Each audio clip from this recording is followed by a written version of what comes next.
Hi, ನಾನು ಜಯಲಕ್ಷ್ಮಿ. 14 ಇಯರ್ಸಿಂದ ನಾನು weight loss coach ಆಗಿ ನಾನು ವರ್ಕ್ ಮಾಡ್ತಾ ಇದ್ದೀನಿ. ತುಂಬ ಜನಕ್ಕೆ ಆ್ಯಕ್ಚುಲಿ ವೆಯ್ಟ್ ಲಾಸ್ ಮಾಡೋದಕ್ಕೆ ನಾನು ಹೆಲ್ಪ್ ಮಾಡಿದ್ದೀನಿ.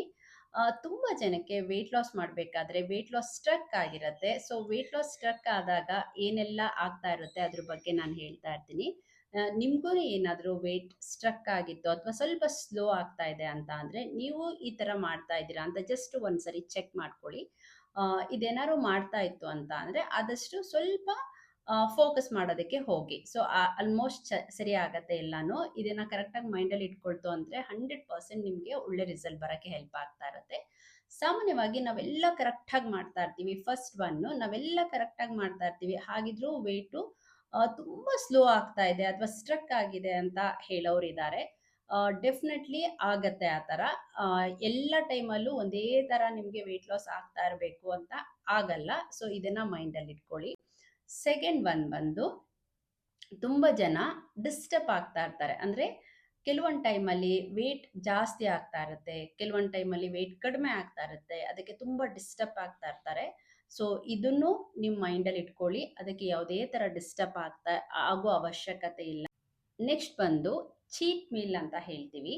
ಮೇನ್ ಆಗಿ ಎಲ್ಲ ಟೈಮಲ್ಲೂ ನಾವು ಹೆಲ್ತಿ ಫುಡ್ ತಿನ್ನಲೇಬೇಕು ಆ ಥರ ಆಗಲ್ಲ. ಕೆಲವೊಂದು ಟೈಮು 100% ತಿನ್ಬೋದು ನಿಮಗೆ ಏನು ಬೇಕು ಅದನ್ನು. ಮೇನ್ ಆಗಿ 80/20 ರೂಲ್ನ ನೀವು ಮೈಂಡಲ್ಲಿ ಇಟ್ಕೋಬೇಕಾಗಿರೋದು. ಸೊ ಎಲ್ಲ ಟೈಮಲ್ಲೂ ನಾನು ಹೆಲ್ತಿಯಾಗೇ ತಿಂತೀನಿ ಅಂದರೆ ಯಾರ ಕೈಲೂ ಆಗಲ್ಲ. 100% ಅದು ಎಷ್ಟು ಜನ ಮಾಡೋಕ್ಕಾಗತ್ತೆ ಅಂತ ನನಗೆ ಗೊತ್ತಿಲ್ಲ. ಮೇನ್ ಆಗಿ 80% ನೀವು ಪರ್ಫೆಕ್ಟಾಗಿ ನೀವೇನು ಮಾಡಬೇಕು ಅದನ್ನು ಮಾಡಿಕೊಂಡು, ಇನ್ನು 20% ನೀವೇನು ಬೇಕಾದರೂ ತಿಂತಾ ಇತ್ತು ಅಂದರೆ ಅದನ್ನು ಮೈಂಡ್ಫುಲ್ ಈಟಿಂಗ್ ಅಂತ ಹೇಳ್ತೀವಿ. ನಿಮಗೆ ಕಂಟ್ರೋಲ್ ಮಾಡ್ತಾ ಇದ್ದೀನಿ ಅಂತ ಆಗಬಾರ್ದು ಯಾವತ್ತು. ಸೊ ಇದನ್ನು ಆಗ್ತಾ ಇರುತ್ತೆ ವೆಯ್ಟ್ ಲಾಸಲ್ಲಿ. ಅದನ್ನು ಯಾವುದೇ ಥರ ನೀವು ಯೋಚನೆ ಮಾಡೋ ಹಾಗಿಲ್ಲ. ಸೊ ನೀವೇನು ಮಾಡ್ತಾ ಇದ್ದೀರಾ ಅಂತ ಜಸ್ಟ್ ನಿಮ್ಮ ಮೈಂಡಲ್ಲಿ ನೋಡ್ಕೊಳ್ಳಿ. ಓಕೆ. ಇನ್ನೂ ಒಂದು ಬಂದು ಈ ಸರಿ ಅಂತೂ ತುಂಬ ಜನ ಹೇಳಿದ್ದಾರೆ, ನಾನು ವೆಕೇಷನ್ಗೆ ಹೋಗಿದ್ದೆ, ಅಲ್ಲಿ ಹೋದ್ಮೇಲಿಂದ ನಾನು ದಪ್ಪ ಆದೆ ಆ ಥರ ಹೇಳಿದ್ದಾರೆ. ಸೊ 100% ಇದನ್ನು ನಿಮ್ಮ ಮೈಂಡಲ್ಲಿ ಇಟ್ಕೋಬೇಕಾಗಿರೋದು. ನಾವು ವೆಕೇಷನ್ಗೆ ದಿನ ಹೋಗಲ್ಲ, ಯಾವತ್ತೂ ಒಂದ್ಸರಿ ಹೋಗೋದು. ಸೊ ಆ ಥರ ಇದ್ದಾಗ ನಾವು ಎಂಜಾಯ್ ಮಾಡಬೇಕು. ಆ ಪ್ಲೇಸ್ ಆಗಲಿ, ಎಂಜಾಯ್ ಮಾಡಬೇಕು, ಅಲ್ಲಿ ಫುಡ್ ಆಗಲಿ. ಸೊ ಅಲ್ಲೇ ಬೇರೆ ಬೇರೆ ಥರ ಇರುತ್ತೆ. ನಾನು ವೆಯ್ಟ್ ಲಾಸ್ ಮಾಡ್ತಾ ಇದ್ದೀನಿ, ನಾನೇನು ತಿನ್ನಬಾರ್ದು, ವೆಯ್ಟ್ ಲಾಸ್ ಮಾಡ್ತಾ ಇದ್ದೀನಿ ಆ ಥರ ಏನೂ ಇಲ್ಲ. ಬಟ್ ನೀವೇನು ತಿಂತಾ ಇದ್ದೀರಾ ಅದು ಹೆಲ್ತಿ ಆಗಿರಬೇಕು. ಹೆಲ್ತಿನ ಅನ್ಹೆಲ್ತಿನ ಅದನ್ನು ನೋಡ್ಕೊಳ್ಳಿ.